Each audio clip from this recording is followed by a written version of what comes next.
Here we go with part 2 of my analysis of Complex's top 50 LA rappers of all time list. In part 1, I handled the first half of the list, that was numbers 50 through 26. Here in part 2, I'll be doing the second or the top half, numbers 25 through number 1. While we saw some decent picks along the way in part 1, there was also a lot that didn't make sense, and as we get into that critical territory near the top of the list, you can bet there's going to be more of that. Let's get into it. I'm Ryan, I talk music. Come with me.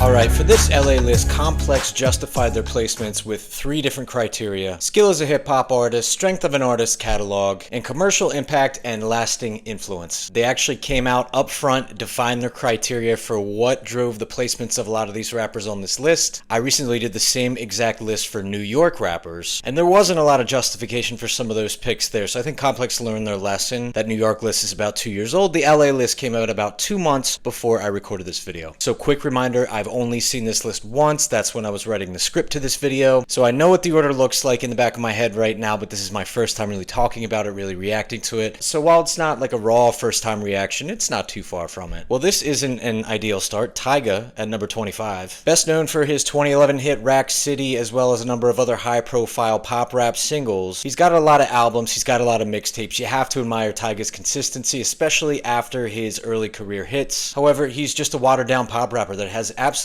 nothing useful to say. And I think we can agree that this is a pure record sales and influence driven pick and nothing more. The Compton native, the rich gang member, he's a hit maker, let's not dispute that, but he's just a garbage rapper, and top 25 out of LA, man, that's just ridiculous. I can understand if you're going to slide him into the top 50, maybe somewhere in the 40s. Rack City was massive. What Taigga did early in his career definitely deserves some merit. He's had some success in the music game, but all these great rappers that are just grinding and then somebody garbage like Taigga comes out and makes a top 25 list. This is a terrible start to the first half of the list. Draco The Ruler, number 24. That's a pick I understand a bit more. He's the perfect embodiment of a rapper that lived and died in LA, and he had a short but impactful career. I talked about the nervous music subgenre a lot in part 1. Draco The Ruler actually had a 2013, I believe it was a mixtape entitled Nervous Music. That was more of like a Chicago drill type album, but it was one of the earliest times that anybody had used that term, nervous music, so it's believable that Draco actually coined that term. Over his career that was cut short with his slaying in 2021, he released a number of mixtapes and albums, perhaps none more known than 2017's Cold Devil. As a pure rapper, he was a lot more skilled than, say, a Taigga, but he's also not one of the best spitters of all time, let's be honest. Influentially, he belongs squarely on this list. He's not the most technical rapper of all time, but his name has become synonymous with newer school LA hip-hop. It's an understandable pick. I do think there's that posthumous influence. I'd put him somewhere in the top 50. Top 25, that seems like a stretch to me for Draco. Now, Vince Staples at number 23, there's a pick that I like. He's actually one of my favorite rappers out of LA of all time, based on that run just between 2014 and 2017 that he had. So from a technical rapper standpoint, subject matter wise, he's in my top 10. But he also does have a limited body of work. He's still a little bit newer. He first broke out in the early to mid 2010s on early Odd Future records, specifically Earl Sweatshirt's Doris. And unless you're kind of doing Kendrick Lamar level stuff, time in the game is definitely a factor for top placement. And Vince has some great work, but the body of work still is being built out at this point. So while he's a great rapper, I kind of agree with the top 25, maybe top 20 placement. He immediately caught my ears off that 2014 EP Hell Can Wait. The song Blue Suede, just one of the hardest early singles of his career. One of the hardest West Coast songs of the last decade. His Summertime '06 album, mixtape, call it what you will, it's a borderline modern hip hop classic. And what did he do after that? He came back in 2017 with his next full-length Big Fish Theory, which kind of marries some of that gangsta rap, street rap stuff with some electronic influences, which was new and refreshing at the time. He had this different, futuristic sound, but he did not sacrifice one iota of toughness. Vince has a laid-back flow, but he's this extremely clever rapper that's super slick. And he also, at the same time, manages to tell the depths of the street life in Long Beach. It sounds like he grew up around it. He makes gangsta rap flashy and almost relatable to the listener, and he does it with this charisma, this straightforward, no-frills delivery. I like Vince Staples. I really do. I think 23 is a little bit too low. He makes it into probably somewhere between 15 and 20 on my top LA rappers list. Number 22 is an interesting and probably not quite respectful enough placement for Earl Sweatshirt. I just talked about Vince's breakout on some of Earl's early records, specifically Doris. Earl Sweatshirt, he's in my top 10 rappers from LA. His evolution over the years, the way he went from this vulgar shit-talking kid on early mixtapes from those Odd Future days, breaking out a little bit more with Doris, and then getting really dark on I Don't Like Shit, I Don't Go Outside, dropping EPs like Solace and Feet of Clay, and then his masterpiece full-length album 2018 Some Rap Songs, which was this experimental hip-hop masterpiece, continuing that momentum in 2022 with the album Sick, teaming up with The Alchemist on Voir Dire in 2023. He's become a stalwart of that modern, experimental, left-field hip-hop community, West Coast or otherwise. His work with The Alchemist, his proximity to other legends. He's become one of the most gifted writers in all of hip-hop. He truly is a wordsmith. He's a poet. He's such a talented writer. And on top of all that, he produces most of his own stuff, and he's just got such an influential, unique sound. How do you not put Earl Sweatshirt at least in your top 15? 22 is disrespectful given the level of talent that Earl has. I do think his stuff isn't for everybody. It's a little bit weirdo sometimes, and I think that's why Complex couldn't even put him in the top 20. For me, that's an oversight. Complex should have at least dropped him in the top 20 though, man. Come on. This half of the list has started off with a number of younger rappers, but for the number 21 pick, we throw it back to a vet. It's MC Ren from NWA. I think it's a good, solid pick. He was known during his time for being one of the roughest, toughest spitters in the entire game, especially when Ice Cube left the group in 1989. It was up to Ren to pick up the slack, to fill in those shoes of this hardcore, bombastic rapper who all of a sudden was no more. And I thought Ren did a pretty good job on NWA's later work. He brought a loud, vulgar delivery that made the listener stand on attention every time he touched the mic, every time he had a verse. After NWA did eventually break up in the early 90s, he built a solo career off the reputation that he carved as that stand-in for Ice Cube. He had a moderately successful solo career in the mid-90s before slowly fading into obscurity. And it's no secret that Ren's most impactful work was with NWA, and that was kind of in a short period of time. So as influential as he was during that time, the body of work, again, it's limited this time because he couldn't really maintain that momentum past about 1995-96. I think that's why he's placed outside the top 20. Personally, he makes it into my top 20, not by much though. I do think it's too soon on this list. I'd even consider top 15 for Ren. He was just so energetic and legendary. I'll only really be upset about Complex snubbing Ren out of the top 20 if there's a lot of trash rappers in that part of the list. So let's get into it now. It's the top 20. It does start off with a pretty appropriate placement, and that's Warren G. He's an early G-Funk master. He's the stepbrother of Dr. Dre. He was associated with Snoop Dogg and Nate Dogg as part of the group 213. He really did define his career with his solo debut 1994's Regulate G-Funk era. The title track, one of the most iconic West Coast hip-hop songs of all time, during a time where there was a lot of high-profile marquee shit coming out. Honestly, that song and that album automatically, if that's all he did in his career, that still gets Warren G into my top 50. But after his debut, he kept it going with some solid albums for the rest of the 90s. Even into the 2000s, he kept his influence going. He was one of the early utilizers of G-Funk. Dr. Dre was the pioneer when it came to G-Funk, but Warren G was one of the earlier guys to use it and really run with it and expand the sound because he was a producer as well as being a rapper. I think he's one of the most well-rounded West Coast artists of all time. In part 1, I talked about Razcast, who was left all the way back at number 33. He's a guy who's in my top 10 West Coast, LA, whatever rappers of all time. And the reason why I think he was placed so low or so high up on that list, he was disrespected either way, whatever you want to call it, was because he could never really live up to the momentum and the hype of his debut album, Solo Nice, and I think Warren G kind of suffers from the same fate. It does get him into Complex's top 20 LA rappers of all time, so in my eyes, that's okay. LA hip-hop had a pretty robust resurgence in the early 2010s, and a big part of that was Dom Kennedy, who clocks in here at number 19. I don't really think he belongs in the top 20 over guys like Earl Sweatshirt, Vince Staples, Razcast. Although I do understand the thinking behind this pick, as Kennedy was one of the more influential and successful LA rappers of the 2010s. I'm not a huge fan of his, so I don't agree with number 19. Top 40 maybe. But record sales, definitely a driving factor here, along with influence. That is going to justify this pick in Complex's eyes, not in mine though. I think he's really fallen off this decade. I haven't seen that same level of output from him, so I think that hurts his legacy. So again, I really question having Dom Kennedy in the top 20. I think this is more of an ambitious pick by Complex. Top 20, just too much for me. Don't agree with it. At number 18, Sugarfree. That's a name I'm surprised to see so high on the list. I kind of like it, as he's one of those guys that took G-Funk in the years after Sweatshirt came out and had its initial explosion, he kept it relevant, especially on his 1997 debut album Street Gospel, which was produced by the legendary DJ Quik, who I hope we see later on this list. So you kind of owe it to Quik to keeping that G-Funk sound alive a little bit, but Sugarfree was the right type of guy to rap over those beats. I don't think his body of work warrants a top 20 or top 25 placement. I put him somewhere maybe top 35, top 40 personally. He stayed pretty busy output-wise since his debut, but aside from his first two records, everything else isn't quite as influential, groundbreaking, or notable for that matter. He did have some more high-profile guest appearances in the 2000s, but overall, I think this is a pretty obscure name to put so high. I'm a little surprised at Complex for this placement. I do appreciate them showing love to a vet. I do like that. I do think there's a lot of underground appeal. There's a certain status of legend here, so I appreciate this pick, even though I don't necessarily agree with it. Number 17, Schoolboy Q. That's pretty appropriate. I'd probably slide him into my top 25, but for Complex, this is a pretty on-brand pick. They're big fans of that black hippie Top Dog collective. We already saw Ab-Soul and J-Rock on the first half of this list. In the case of Schoolboy Q, he was one of the more important parts of that early 10s LA hip-hop resurgence, and he really helped lead the charge with his 2011 album Setbacks, and then he did an album in 2012, Habits and Contradictions, which really was sort of his breakout record. Q has remained relevant through his career since those first two albums, since that breakout. In 2014, he dropped a great album in Oxymoron. 2024, he had one of the most slept on West Coast albums in Blue Lips. I don't think any of his work tops 2016's Blank Face LP. That was a great mixture of hardcore and commercial hip-hop. I do have an appreciation for artists that can do that. Some of the quality is hit or miss sometimes, but Schoolboy Q did a great job on Blank Face. His flow is iconic. I like his slightly nasal voice that kind of gets up in your grill. His subject matter is also street stuff, but he also comes off as kind of a humble, somewhat socially conscious rapper at the same time. Look, if you are a modern West Coast rapper trying to make it, study Schoolboy Q. Study his craft. He's a strong spitter. He knows how to appeal to the masses. He does not compromise quality. Schoolboy Q is a solid pick. He's maybe a little too mainstream for me, but I appreciate him, and number 17 sounds good to me. And hey, I like number 16 too. I think slotting King T in there is quite appropriate. The Compton legend broke out in the late 80s, representing kind of less for the political and socially conscious side of things, and more about the pimping and the hustling. His early records are some of the most notable from that era, and it actually seemed like his records got better with time as he transcended the G-Funk era, the death row explosion. He wasn't a part of that, but somehow his albums kept getting better and better as he got deeper into the game. That's rare because a lot of artists, especially LA rappers that I've noticed, they come out with some heat their first two albums or so, and then they kind of fall off. King T got better after his first two albums. His work in the 2000s, it's pretty sparse. Again, he did eventually drop off, but his work in the late 80s and through maybe the first like 2/3 of the 90s, actually really, really good. Some of the most important West Coast hip-hop from that era, and some of the most slept on from that era as well. He's got a really recognizable voice. He has this fun, syncopated flow, which I love. The subject matter isn't super thought-provoking, but he was a master of his craft. He knew exactly what he was doing in the lane that he was in. He's a Compton legend. He's a West Coast legend, and I'm glad to see King T at number 16. Number 15 is a pick that I expected to see this high on the list, and even if I don't agree with it, it is what it is. It's YG. He's absolutely a top 40 rapper from LA. I will agree with that. His early work was extremely commanding and actually very good. I do think 15 is a stretch. I think since that early body of work that he had in the mid-2010s, he really kind of fell off and got commercial. He got complacent. He keeps it hardcore on the mic while still being somewhat accessible. He's a true street rapper at heart, still brazy. I think that's the peak of his excellence. That's from 2016. I have unfortunately been very disappointed with all of his output since. He could never really live up to what he set on Still Brazy. He kind of fell victim to his own standards that he set. A lot of rappers unintentionally do that. I think he's influenced a ton of newer guys, the O3 Greedos, the G Pericos, and then of course the influence and the record sales are a big part of this pick. Top 15, that's pretty lofty. That comes with a lot of weight. This is why Complex likely throws YG into the top 15. I don't think his body of work supports a top 15 placement. I don't agree with it.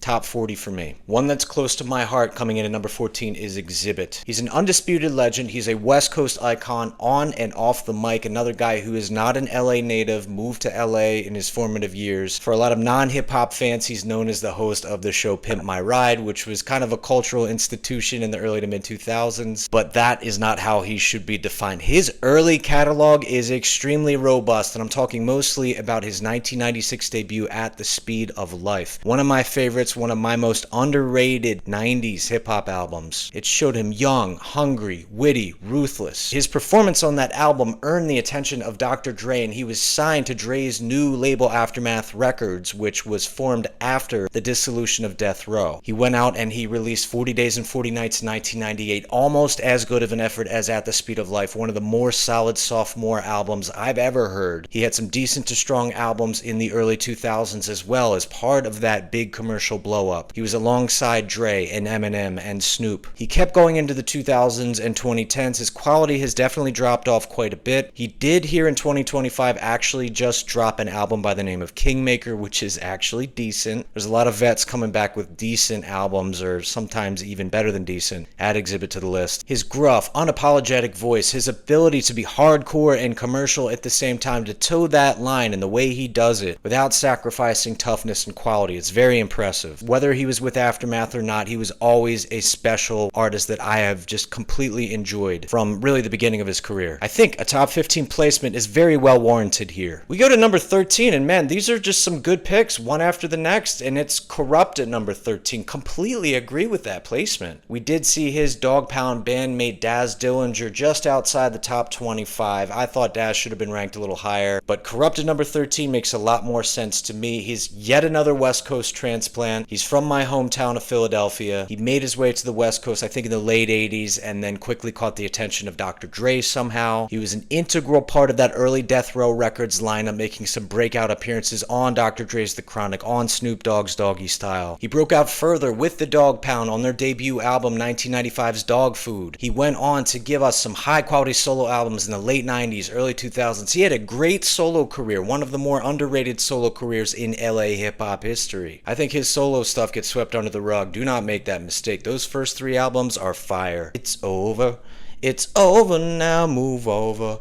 It's my turn. So despite being from the East Coast, his direct, compact voice helped define an era of West Coast hip-hop in my eyes. He wasn't the main component or anything, but he was up there, man, and his voice was very prominent on some very important albums. Both from an influence and a quality standpoint, as well as technicality as a rapper, Kurupt belongs in any West Coast hip-hop fan's top 15, including mine. At number 12, MC Eiht. Sensible pick, not totally aligned with it because MC Eiht makes my top 10 LA rappers. The Compton's Most Wanted member has been one of the most recognizable and iconic lyricists in LA hip-hop history. He features this irregular syncopation heavy flow where he almost uses his voice as like a percussive instrument. So right off the bat, he's an extremely technical, calculated rapper, and he told these harrowing tales of street life. Some of the most explicit and vulgar tales of gangbanging over hardcore beats on those first three Compton's Most Wanted albums. That was Eiht at his peak. He did take a step back from CMW later in the decade and had a pretty decent solo career. A lot of it was actually marred with beef with another West Coast legend, DJ Quik. But he has stayed busy in recent years. Of course, he made that huge, high-profile guest appearance on Kendrick Lamar's Good Kid, Mad City, transcending eras, coming out, showing us he could still get it done in a guest appearance mode 20 years after all that great stuff with Compton's Most Wanted. He slots in my top 10. Number 12 makes sense. I think he could have been bumped a few more spots, but he's a legend. 12 is a decent placement. Just wish they would have given him just a little more respect. And see, then I get sour about our number 11 pick, The Game. It's a pick I understand. If you watch my New York video, I trashed the hell out of 50 Cent. I think he was number 6 on that list. I've never been a big fan of that whole G-Unit explosion. I thought those guys were hella glazed. The Game was part of it. He was no exception to the rule. I did recently revisit his breakout album 2005's The Documentary. It's actually a lot better than I remember. I think it's aged well. It's one of the more successful and iconic West Coast hip-hop albums of the 2000s. That's an era where hip-hop was struggling no matter where you were coming from. But I do think overall people glaze The Game, The Documentary, and G-Unit in general, and I just don't really stand for that. But let's be honest, The Game's legacy goes far beyond his debut. He's actually had a very robust solo career. He's kept it going strong. And while again, I don't think his work is the best, he has had some very solid albums and has been pretty consistent. His voice is gruff. It's one of a seasoned hustler who saw more in his younger years than most of us will probably see in a lifetime. He is kind of a triple threat when it comes to hip-hop. I think he's the most talented rapper out of G Unit, honestly. So he's got that skill, he's got that influence that really helped set the stage for future generations of LA rappers. He honestly was probably a huge influence to guys like the Black Hippie crew. And then on top of that, he had that commercial appeal to sell records. Of course, he was part of G Unit, so that helped things, but he still had that flair. Number 11 makes sense if you think about it. Would I rank the game right outside of my top 10? No, I would not. I would put him in my top 30. All right, now we're getting into real critical territory here. We're into the top 10, so really anybody who makes this list at this point must be a bona fide, universal good pick. That's why I think Nipsey Hussle sliding in here at number 10 is a good, reasonable pick. Another guy who definitely gets boosted by that posthumous appeal. His life was cut short in 2019, was very tragic and sudden. He was this grinding, underground mixtape rapper who just put the pedal to the metal, and he was just an everyday grinder, and he just had this mentality that I think has really rubbed off on the newer generation of West Coast LA rappers. But I think Nipsey was kind of the start of that movement. He was sort of the archetype for that. He was primarily a mixtape rapper dating way back into the 2000s. He had his most prominence through the 2010s. He only released one full-length album, and that was around the time of his death. But his music showed how just being a hungry, grinding, unrelenting young rapper could finally result in success. And he grinded for like a decade before he was really, truly well respected. Nipsey never compromised. He always did things his own way. That may be why it took him so long to break out, but he was unapologetic about it. He owned it. He wasn't the most technical West Coast rapper of all time and doesn't make my top 10 as far as technicality goes, but his recognizable West Coast drawl told tales of street and gang life that were realities. They weren't glorifying anything. He was reporting on his surroundings. And again, this formula was very important to the development of modern West Coast hip-hop. So Nipsey Hussle makes it at number 10, I think mostly as an influence pick. For me, he's more of a top 20 placement. For Complex, I expected to see him exactly right here in the top 10. I think there's a little bit of overhype, but I respect Nipsey Hussle where he is. Number 9, we have Eazy-E. Right off the bat, I'm going to say he's not the greatest technical rapper. Eazy has some bars that just have made me laugh over the years because they're so ridiculous. This is another influence-driven pick. This is another posthumous boost. Having said that, I love Eazy-E. I love what he did, both on and off the mic as a member of NWA and as well in his solo career. He had this charisma. He had this devil-may-care attitude. He just really could not care less what anybody thought of him. He was actually a very successful executive. He was the brains behind Ruthless Records and also part of the creative brains behind NWA. Those things are as big of a part of his legacy as what he did on the mic. He was, I believe, the first NWA member to have a solo album. After the NWA breakup, he went after Dr. Dre, or Dre went after him, and they had a highly publicized beef there in the mid-90s. He had a certain light-hearted humor in his rhymes, and this was kind of interspersed in between no-nonsense bars. He was as much of a personality as a lyricist, and one thing's for sure, whenever an Eazy-E verse comes on, I perk up. I kind of just clear the way and say, all right, let's listen to what Eazy has to say. Even though he was kind of a joke on the mic sometimes, he always found a way to make it interesting and entertaining. He had his high-pitched voice, he had some great storytelling skills, and he had this ability to switch effortlessly between these hardcore street bars and sometimes these moments of comic relief. His legacy includes that solo career before and after NWA, of course his work with NWA, and as a record exec with Ruthless Records, all the way down to the discovery of Bone Thugs-n-Harmony not too long before his death. He is absolutely top 5 out of LA when it comes to influence. The technical thing does hold him back a little bit for me, but you cannot deny Eazy-E's influence. He's a top 15 guy for me overall. Number 8's kind of a thought-provoking pick, and it's one that I didn't expect to see quite so high. That's Be Real. The Cypress Hill frontman was kind of the leader of a stoner rap movement that came out in the early 90s, and he came at you with just this unique, high-pitched, nasal delivery that is just so distinct. But number 8, man, number 8, that placement carries some serious weight. Number 8 all-time out of LA. Listen, I'm a big Cypress Hill fan. I forever have been. They're one of my earliest West Coast groups that I really had an affinity for. But I always thought Be Real was like maybe a slightly above average rapper. So I don't know, the technical piece, it sort of makes me wonder if number 8's the right placement here. He's a better rapper than Eazy-E, let's be honest. That said, he has this really cool syncopated flow that was most evident on Cypress Hill's second and third albums. And even if you only have a basic understanding of LA hip-hop, you'll know that Cypress Hill is one of the most successful and influential groups of all time. They were pretty damn successful from a commercial standpoint, but they always kept it hardcore, rough, and rugged. They had a crossover moment with their third album. They went on the Lollapalooza tour and ended up kind of exposing themselves to a whole different audience, although I think some of that dates back to the success of Insane in the Brain from '93. They came out with more of sort of an East Coast, like boom bap type sound. DJ Muggs, who actually was an East Coast transplant to Los Angeles, was a big part of why Cypress Hill had sort of that gritty East Coast boom bap sound. But I mean, you married that with B-Real's flow and his nasal voice, and it really made for an interesting sound. B-Real has also had a number of kind of side projects, the most notable one being the Psycho Realm. He's a diverse rapper. He's kind of been around. He's made some great guest appearances. I've loved B-Real for a long time. I wouldn't stick him in my top 10 LA rappers. At the same time, I'm pleasantly surprised to see the love for B-Real, to see him here on this list at this point. He makes my top 15 or top 20, but off of influence and industry clout, number 8 does make sense. Number 7, Ice-T. Completely agree. Perfect placement. What is with Complex, man? There's too many good placements here. His earlier stuff, I will say, it sounds a little bit antiquated. Some of it hasn't aged gracefully, but let's be honest, Ice-T is a trailblazing legend. He's one of the fathers of gangster rap. From my hometown, Schoolie D from Philadelphia is the pioneer of gangster rap, but Ice-T was right there during that mid-80s period, dating all the way back to 1983 with his earliest stuff. His smooth, menacing voice often told these detailed, vulgar stories. He also played around with a lot of deep metaphors in his music. He's one of the best writers of all time, and again, he's not the most technical rapper, kind of along the same lines as B-Real, but his influence, I don't think, other than maybe Dr. Dre, there's a more influential rapper from LA than Ice-T. His influence actually paved the way. It laid the groundwork for groups like NWA. It really laid the foundation for that late 80s West Coast explosion. I think he has a very strong catalog, even if some of it hasn't aged so well and it sounds kind of primitive. And then on top of that, he's got his own successful metal band, Body Count. He was a streetwise hustler who made it very obvious to the listener that he wasn't just telling tales. A lot of this seemed to really be coming from a point of reality. He was pretty hardcore, he was abrasive at the time, but he made it to a point where he wasn't afraid to say what was on his mind. He's a great pick at number 7. He's a West Coast legend. Forget about his participation on Law & Order. We're just not even going to acknowledge that. Another interesting pick, another pick that I think might be a little actually too high, and that's DJ Quik at number 6. Quik easily makes my top 15 from LA. He is an undisputed legend, one of the best and most talented producer-rapper combos, not just from LA, not just from the West Coast, but in hip-hop history. His run in the 90s was super influential. The Compton Native broke out in the early 90s and went on a tear. Had a lot of great albums, a lot of great influential work. He's a competent rapper. He's got a humble, real quality about him that makes him relatable, but at the same time, he wasn't afraid to talk that gangsta street shit. But he's probably the most talented as a producer. He did most of his beats. He's a real musician. He's a great composer and arranger. He really knew how to make some fresh, flowy, funky, West Coast G-funk beats. Some of the most hedonistic party vibes I've ever heard have come on DJ Quik albums. But as a raw rapper, he doesn't really make my top 10. He's got kind of a sort of annoying voice, but it's forgivable. It's extremely forgivable, knowing he's the man behind these awesome beats. He was, along with Dr. Dre, one of the pioneers of G-funk. He seemed to know how to use G-funk samples a little bit differently, make them a little bit more hedonistic, a little bit more bouncy. And I think Quik's ear musically is second to none, maybe only Dr. Dre, and even that's debatable. Complex does justify this pick, saying Quik is only second to Dr. Dre when it came to that rapper-producer combination. They're right, although I think number 6, it's a little bit lofty. Next is a pick that I absolutely love, I absolutely agree with. It's probably going to make some of you older heads a little bit angry. It's Tyler, the Creator, at number 5. Like him or not, you cannot deny just how influential and stunning Tyler has been as an artist in the past 10 years or so. He came out as this vulgar, angry kid who was saying everything and anything for shock value on his early mixtapes, his early records, when he was immersed in that whole Odd Future thing. He was the de facto leader of the crew, but as the 2010s went on, he distanced himself. And on 2017's Flower Boy, he had this major artistic shift. One of the biggest glow-ups I've seen in music history, and he's done nothing but kind of keep that momentum going ever since. Every album he's done since then, it's its own thing, it's unique. You have the synth funk contemporary R&B sounds of Igor, the confident return to West Coast hip-hop, hedonistic West Coast flows on Call Me If You Get Lost, lost, came back, did some more personal deep stuff on 2024's Chromacopia, and then he just dropped within the last couple of weeks from when this video was recorded Don't Tap the Glass, which is this crazy like synth pop electronic album that's less of a hip hop album, but it's one of the most funky danceable things I've ever heard. Go give it a listen. All of this just speaks to Tyler's artistic diversity coming from that stupid kid who would say anything he wanted. Even back then I kind of thought he was cool, but some of that stuff has aged terribly because of some of the language he used on there, some of the subject matter. But he's kind of come up as this really like deep, calculated, introspective guy. He's been kind of cryptic but also a little bit straightforward about his sexuality, which is totally a taboo topic in hip-hop even today, although it's becoming more acceptable because of guys like Tyler. As a rapper, he's a little bit hit or miss when showing his skills, but he knows how to be a fire rapper. Sometimes he dumbs it down just to show his diversity. He's an unbelievable writer. He can make deep stuff, he can make fun stuff, angry stuff, personal stuff, mellow stuff, and he produces and makes most of his own music. And on top of that, he's an insane performer. He's like Prince, honestly. He's the Prince of West Coast hip-hop. He's absolutely in my top 5 LA rappers of all time. He's a true artist. He absolutely deserves this placement. Spot on by Complex. Here's a pick that I was expecting to see at the top of the list. I'm kind of glad it's not there because that would have been a little awkward. It's Dr. Dre at number 4. He's obviously one of the most influential names in West Coast hip-hop history. He's got that tandem rapper-producer thing going on. He was basically the godfather of the G-Funk genre, being the first guy to sample Parliament Funkadelic. But even like 10 years before that, he was one of the leaders of the West Coast electro scene. He pioneered his way through that. He changed his sound completely in the mid to late 80s with NWA. During his NWA years, he produced albums from great seminal artists like the DOC and Above the Law. And then there was the breakout with Death Row Records. There was the breakout with The Chronic, his work on Doggy Style. Some of his work on those albums, some of the best beats in hip-hop history. Not only that, he was a bit of a mogul with Aftermath Entertainment after the dissolution of Death Row Records. In 92, he discovered Snoop Dogg. In the late 90s, he discovered Eminem and put him on. Years and years later, he signed Kendrick Lamar to his first major deal. This guy makes stars. He's just got one of the best ears in music history. He knows how to find talent and put it on his roster. And I do think some of that talent has carried him over the years, let's be honest. He had The Chronic. He had 2001 and 1999, which was this insane comeback. He's been teasing Detox for I don't know how many years. He came back with kind of an underwhelming album in Compton in 2015. And then he did that awkward project with Snoop Dogg in 2024, which really didn't work. Again, his production is probably more influential than what he did on the mic. There are personal demons that Dre has. He's got a history of being a domestic abuser. We have to acknowledge that. Maybe that was kind of an unspoken factor as to why he's not in the top 3. Regardless of who he is, Dre's contributions to LA hip-hop are just endless. The influence is probably at its peak here. If we're using that as a factor, Dre's influence is just infinite. From what I understand, a lot of his lyrics were ghost written along the way. That's definitely his weakest aspect as an artist. But Dre at number 4 makes a lot of sense. He would go a little bit farther up into the top 10 for me, maybe 7 or 8. Number 3 on Complex's list is my number 1, and that's Ice Cube. Just like the New York list, they had Nas at number 3. He is my number 1 for New York. I think that any list that would pick Ice Cube outside of the top 5 LA rappers is garbage, so Complex really kind of just saved their reputation with this pick here. There's been a lot of questionable stuff along the way, but Ice Cube at number 3.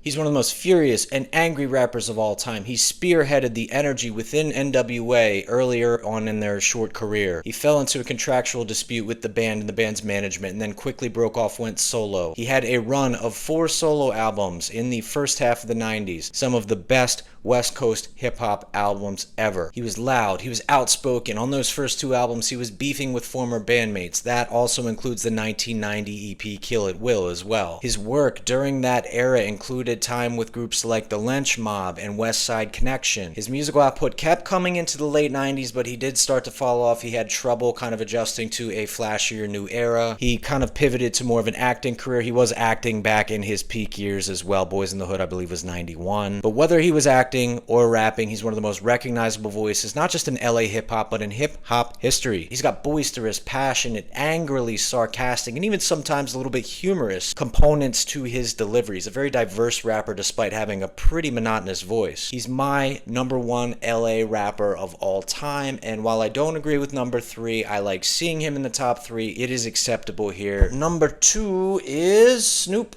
Dogg. Not surprising, appropriate placement. This is mostly an influence influence-driven pick, although Snoop was a real wordsmith and a very talented rapper earlier in his career. I feel like that hasn't been the case for most of his career. I think a lot of his output is kind of mid, but he's probably the most prominent LA rapper of all time. He's one of the most recognizable faces in hip-hop. He emerged as a protege of Dr. Dre's in 1992. They did the Deep Cover single together, and then he kind of co-starred on The Chronic, and then soon after that was Doggy Style, one of the best-selling hip-hop albums in history. He survived a murder trial in the mid-90s and then went on to kind of really expand his musical career. I will say that his albums leading up to and including 2006's The Blue Carpet Treatment are actually pretty decent for the most part, but he's put out a lot of weak stuff since then. But again, he's become one of hip-hop's most sought-after guest artists. He's appeared on too many songs and albums to count. He's just everywhere. In the past 15 to 20 years, since that quality of music has declined, he's become a pop culture icon. He's transcended hip-hop. He's a spokesperson for many different companies, advertisements. You see him on TV all the time. You name it, Snoop has probably had a hand in it. And it all dates back to those fantastic artistic beginnings coming off the rough streets of Long Beach in the early 90s. And even if the musical quality hasn't been there for quite a few years, you can't help but love Snoop. In the last year or so, he's made some questionable decisions about whose rallies to perform at, so we'll leave that there. But look, that doesn't replace the fact that he's got this awesome laid-back draw that just really set him aside as a unique rapper. It really made him stand out and earn his stripes during one of hip-hop's most fascinating eras. He was one of the big main components of that death row explosion. He transcends the definition of an icon, and while the musical output hasn't been there in recent years, and Snoop's probably therefore a few spots too high on this list for me, he makes my top 10. You just can't deny Snoop's influence. Complex has been pretty actually good in this LA list. There haven't been as many questionable picks as New York, I will say that. There have been a few though, but they got number one right, and even though their number one is my number two, you know who my number one is, it's Ice Cube. My number two and Complex's number one is Kendrick Lamar. Kendrick is, in my eyes, the most influential hip-hop artist of the 21st century. Man, where do I start? Like, his story is freaking endless, even if it's only been for about 15 or 17 years. He started as a mixtape rapper in the late 2000s. He broke out with kind of an indie label debut in Section 80 in 2011. That earned him the Aftermath deal in 2012, and then one of the most shockingly good albums of all time in Good Kid, Mad City. And what did he do after that? People thought that was like a once-in-a-generation album. What does he do? He betters it with To Pimp a Butterfly in 2015. He comes out and makes some political and social statements and gives us this smatteringly good jazz ensemble. How he did that is just unbelievable to me. And then he gives us a stripped back, more poppy album on Damn, which was actually really good for what it was. Takes a few years off, curates a soundtrack, comes back with Mr. Morale and the Big Steppers in 2022, one of his deepest, most personal albums, and then gets involved in a war with one of the biggest clowns in hip-hop, Drake. He absolutely dragged him for the entire year 2024, won a bunch of Grammys off of Not Like Us, does a victory lap with the album GNX at the end of 2024. I mean, what a career, and he's only like in his late 30s. What he did in the past year with the Drake stuff, with GNX, that cements his legacy as one of the greatest West Coast artists of all time. He's a Pulitzer Prize winner. He's won so many Grammys, I've lost count. Not that Grammys really matter, but it's something that needs to be acknowledged in this conversation. He's found a way to remain intelligent and introspective while also being accessible, while also keeping it street and achieving monstrous levels of commercial and influential success. The way he curates the production on his own albums, the guest appearances, that iconic flow where he seems to change pitch like every line or at least every verse that he does. He just can cover anything as far as subject material goes. He's one of the most diverse rappers I've ever heard from anywhere, any region. His ability to be personal, self-reflective, admit his flaws, all while kind of standing in as the West Coast de facto king right now, it's just a combination that hip-hop, I don't think has ever seen. Marrying all these things, all these great qualities together is something that I wish that Complex's number one artist from the New York list could have done. Jay-Z. Now, Jay-Z's a great businessman, but he was never as likable as Kendrick. Rapper-wise, I think Kendrick top 3 of all time in LA. He remains humble, but he remains consistent. He remains hardcore. He can give you some of the most scathing diss tracks of all time. So what about Meet the Grams? I used to think Ether by Nas was the craziest diss track of all time. Meet the Grams blows that out of the water. He's He's got that sheer star power, but he also seems to remain relatable, almost approachable. He's a good person, you can tell. He's got a good heart. This is a once-in-a-generation combination of personality traits within a hip-hop artist. Even if you're not a fan of Kendrick's for whatever reason, you need to acknowledge his greatness. And Kendrick Lamar as the top hip-hop artist from LA is something that I can get behind. What are your thoughts about the top 25? How did Complex do, especially in the top 10? There were a few janky picks, but overall, like I said, I think Complex had a lot of very understandable and well-justified picks. This was a lot better than the New York list, which had some laughable stuff on it. However, there's a couple snubs. Where's the DOC, for instance? What, because he was from Dallas and moved to LA, he's not an LA rapper? Because he got in a car accident during the recording of his first album and only had one album as good as it was? You're not going to include the DOC in the top 50? There were so many other LA transplants on this list, why not the DOC? What about Freddie Gibbs, another transplant from Indiana, but has made his entire hip-hop career in Los Angeles? I don't know. Those two are my biggest beefs of this list. A lot of people might also get mad that Tupac wasn't on here, but Tupac, let's remember, was not really an LA rapper. He definitely had some music that was akin to LA, but he was actually a Bay Area guy. As always, let me know your thoughts in the comments below. I love talking to you guys. I love getting my audience's reaction to all these things. That's it for another Complex list. Another fun exercise on my part. I'm thankful for you tuning in, for your support, and for rocking with me once again.